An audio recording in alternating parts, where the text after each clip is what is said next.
tensions in the Korean Peninsula due to North Korea's recent missile tests for its nuclear missile program.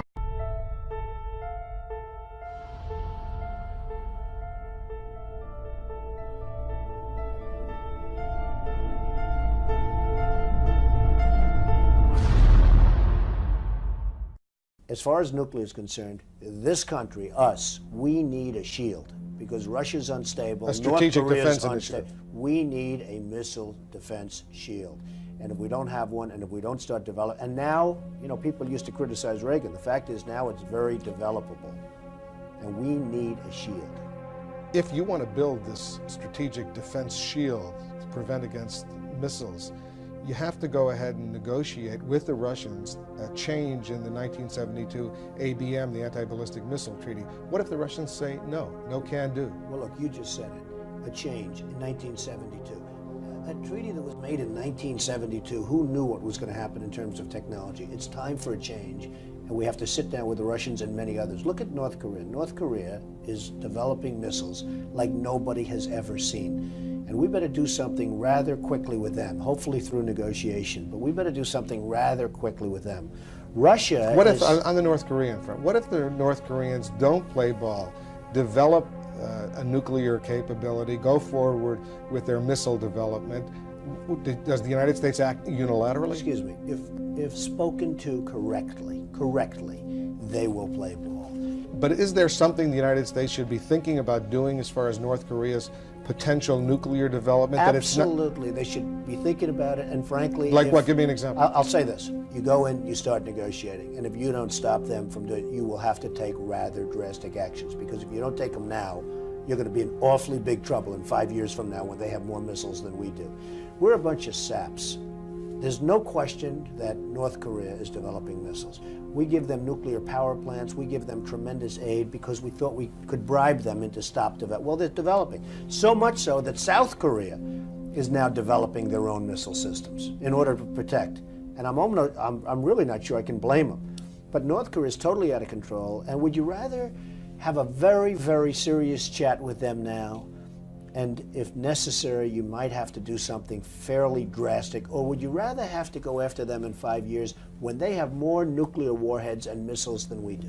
When you say something fairly drastic, that sounds like you're suggesting a potential Israeli-like unilateral strike against the 𝐊orea reactor in Iraq in the 80s. You can never rule it out. What Israel did was fantastic, and you can never rule it out. And you know what? If you ruled it out, you couldn't talk to them. Why would they? The only thing they're afraid of is exactly what you just said. That's what they're afraid of. That's what they're concerned with. You'll most likely, with that attitude, be able to make a deal. But if you can't, you have to react. And let me tell you something. Don't react in 5 years, because if you react in 5 years, nothing's going to be left. You don't have to worry about your Social Security system anymore. A short time ago, an American airplane dropped one bomb on Hiroshima and destroyed its usefulness to the enemy. That bomb has more power than 20,000 tons of TNT. The Japanese began the war from the air at Pearl Harbor. They have been repaid many-fold, and the end is not yet. With this bomb, we have now added a new and revolutionary increase in destruction to supplement the growing power of our armed forces. In their present form, these bombs are now in production, and even more powerful forms are in development. It is an atomic bomb. It is a harnessing of the basic power of the universe. The force from which the sun draws its power has been loosed against those who brought war to the Far East. We have spent more than $2 billion on the greatest scientific gamble in history, and we have won. But the greatest marvel is not the size of the enterprise, its secrecy, or its cost, but the achievement of scientific brains in making it work.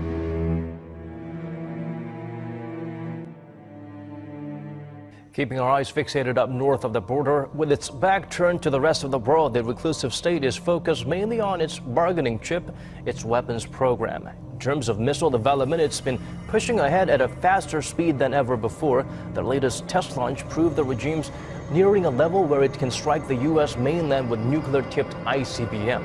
Oh Jung-hee illustrates where the Hermit Kingdom stands in relevant technologies.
North Korea, very quickly, we don't have much time, but how soon before they have another test, either of a nuclear bomb or an ICBM?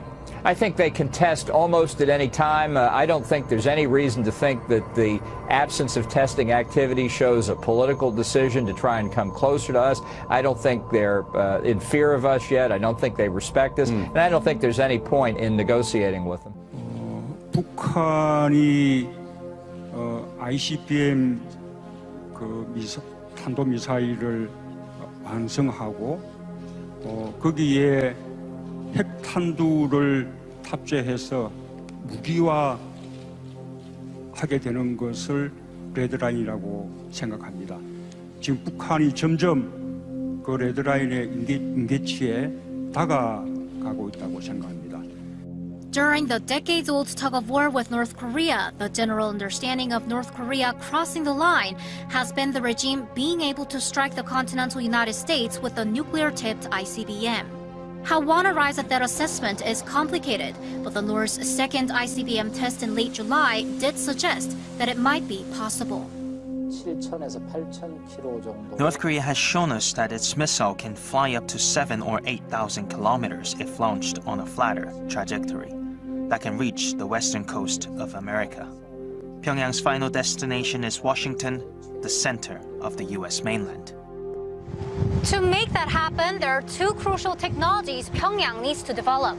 First, having a light enough nuclear warhead or strong enough engine to reach long-distance targets. And second, having the missile successfully re-enter the atmosphere. How far has North Korea come in these two technologies, and what's the international community's assessment? To increase the missile's airborne distance, the nuclear warhead has to be as small and light as possible. According to the U.S.-based Washington Post, a confidential U.S. Defense Intelligence Agency analysis early this month suggested that Pyongyang has produced a miniaturized nuclear warhead. Japan's defense white paper also wrote the North may have miniaturized nuclear warheads. The ideal weight of a nuclear warhead designed for an ICBM is generally seen to be around the 500-kilogram range. But even if the warhead isn't at the ideal weight, experts say if the engine's strong enough, Pyongyang's missile can reach long-distance targets. If the North can fire its missile to the U.S. with its current engine, that means the North has lightened its warhead enough. I've conducted a virtual simulation after the recent launches. The North's missile can carry a 700-kilogram nuclear warhead to the U.S. with the engine it has now.